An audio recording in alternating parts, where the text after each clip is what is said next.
Saat ini betapa banyak informasi yang menyesatkan untuk para guru, pelajar, dan orang tua. Itulah mengapa channel ini dibuat sebagai sumber informasi pendidikan yang terkini, terpercaya, dan pastinya mencerdaskan.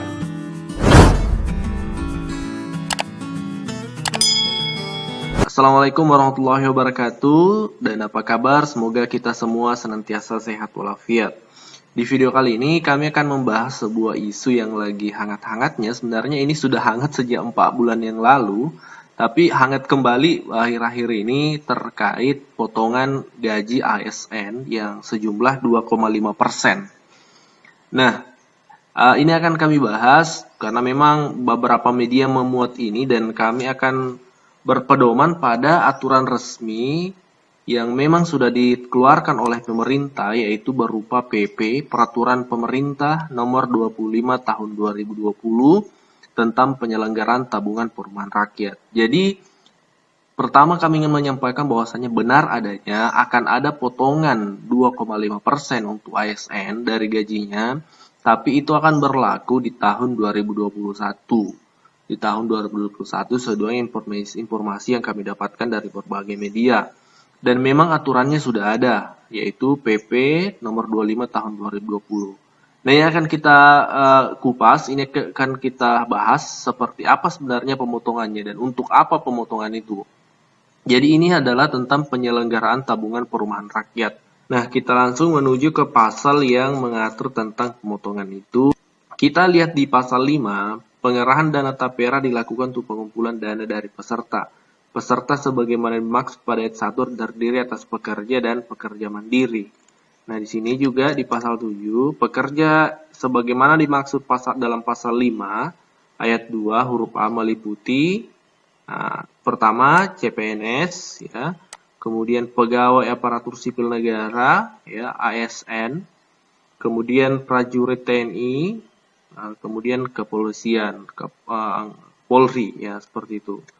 Nah, informasi yang kami dapat bahwasanya di awal tahun 2021 ini diberlakukan dulu untuk ASN. Pejabat negara juga termasuk ya, bahkan pekerja buruh BUMN ya. Kemudian buruh pekerja dari BUMDes juga dan swasta juga termasuk. Tapi untuk buruh dan BUMN ini kemudian swasta ini berlaku nanti belakangan dia. Yang berlaku pertama adalah untuk ASN di awal tahun 2021. Seperti itu. Dan di pasal mana diatur tentang pemotongan itu? Apakah memang ada ditentukan 2,5? Ini kita cari. Di sini. Memang ada di pasal 15 Bapak Ibu. Besaran simpanan peserta ditetapkan 3% dari gaji atau upah untuk peserta pekerja dan penghasilan untuk peserta pekerja mandiri. 3% potongannya, tapi di sini dijelaskan di ayat kedua, besaran simpanan peserta sebagaimana dimaksud pada ayat 1 untuk peserta pekerja ditanggung bersama. Pemberi kerja menanggung 0,5% dan pekerja 2,5%. Berarti kalau misalnya ASN, maka ditanggung itu yang dipotong gajinya adalah 2,5%. 0,5% ini ditanggung oleh pemberi kerja, dalam hal ini pemerintah seperti itu. Nah, selanjutnya pasal ini juga pasal 23, kepesertaan tapera berakhir karena telah pensiun, kemudian B mencapai usia 58, peserta meninggal dunia atau peserta tidak memenuhi lagi kriteria sebagai selama 5 tahun berturut-turut. Nah, selanjutnya kita ke sini ada poin pemupukan dana tabungan perumahan rakyat.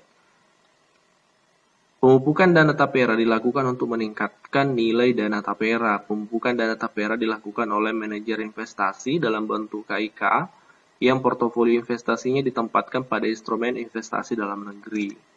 Jadi, di pasal 27 juga disebut pemupukan dana tapera dilakukan dengan prinsip konvensional dan atau prinsip syariah.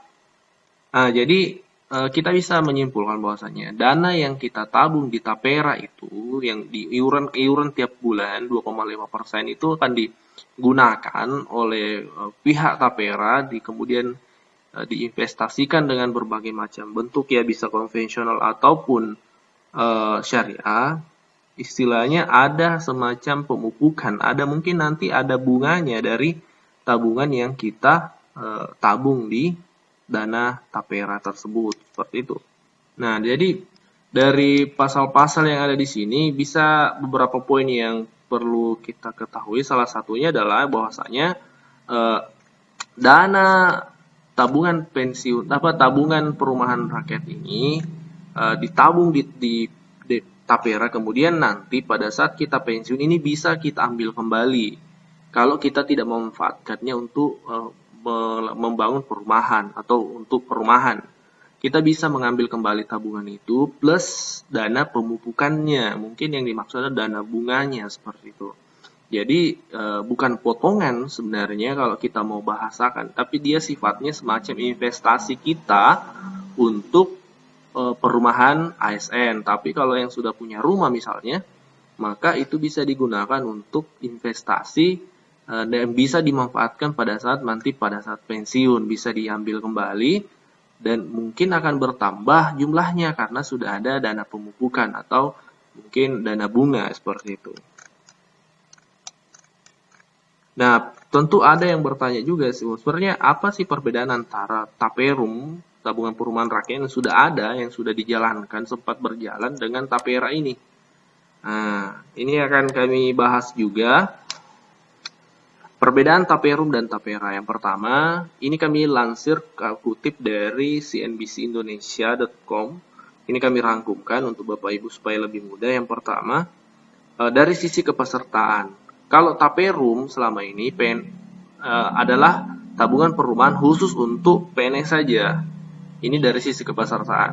Sementara tapera ke depannya diperuntukkan bagi seluruh pekerja warga negara Indonesia dan warga negara asing pemegang visa di Indonesia paling singkat 6 bulan. Namun untuk tahap awal tapera akan diprioritaskan untuk PNS terlebih dahulu. Jadi ke depannya kepesertaan tapera ini bukan hanya menyasar PNS atau ASN saja, tapi secara keseluruhan bisa kita katakan seluruh pekerja yang ada di Indonesia.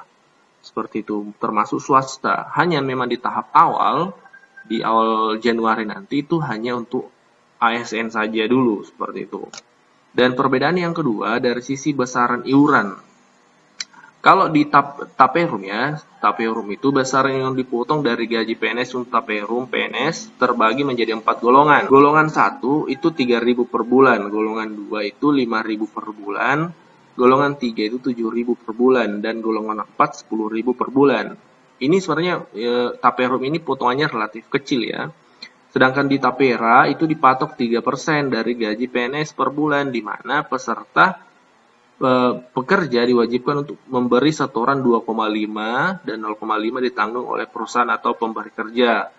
Nah, seperti itu. Jadi iuran dari tapera ini lebih besar karena 2,5% dipotong, sedangkan kalau taperum kemarin-kemarin itu hanya paling tinggi 10.000 untuk golongan 4. Golongan 3 itu 7.000. Nah, kalau 2,5% itu dari gaji misalnya 2,5 juta ya atau 3 juta, ini kan cukup lebih tinggi dibanding dengan gaji dari taperum. Bapak Ibu bisa kalikan sendiri, 2,5% kita ambil saja standar gaji misalnya 2,5 juta. Seperti itu. Nah, selanjutnya dari sisi skema pemanfaatan, ini dijelaskan oleh Direktur Utama Bapetarum PNS, Bapak Heru Sulistiawan. Beliau mengatakan, jadi sebenarnya Bapetarum itu konsepnya seperti arisan. Kalau dia mau beli rumah, dia boleh ambil arisan duluan. Kalau dia tidak beli rumah, maka ambil saat dia pensiun. Nah, kalau BP Tapera yang kebijakan baru ini, konsepnya ini tabungan. Jadi orang dipaksa seperti BPJS menabung untuk uangnya dipakai untuk kebutuhan perumahan. Jadi peserta tapera yang memenuhi kriteria bisa mengambil manfaat pembiayaan BP Tapera setelah jangka waktu 1 tahun. Oh, ternyata ada jangka waktu 1 tahun sudah bisa mengambil ya. Tapi ini teknis lebih detail, nanti kita akan tunggu aturan resmi dari BP Tapera ini selaku penyelenggara tabungan perumahan rakyat. Seperti itu. Nah, jadi inilah perbedaan-perbedaan antara taperum dan tapera. Di mana kemarin-kemarin yang berlaku adalah taperum, tabungan perumahan rakyat, tabungan perumahan, sedangkan ini adalah Tapera tabungan perumahan rakyat seperti itu. Nah, demikianlah konten yang bisa kami bahas untuk saat ini. Untuk informasi lebih lanjut mungkin kita bisa sharing dan diskusi di kolom komentar. Silakan Bapak Ibu berkomentar atau ada yang bertanya atau ada yang menyampaikan pendapat. Silakan komentar dan kita akan diskusi di sana. Oke, terima kasih sudah mampir ke channel ini. Jangan lupa tekan subscribe agar Bapak Ibu tidak ketinggalan informasi lainnya insya Allah bermanfaat untuk kita semua. Wassalamualaikum warahmatullahi wabarakatuh.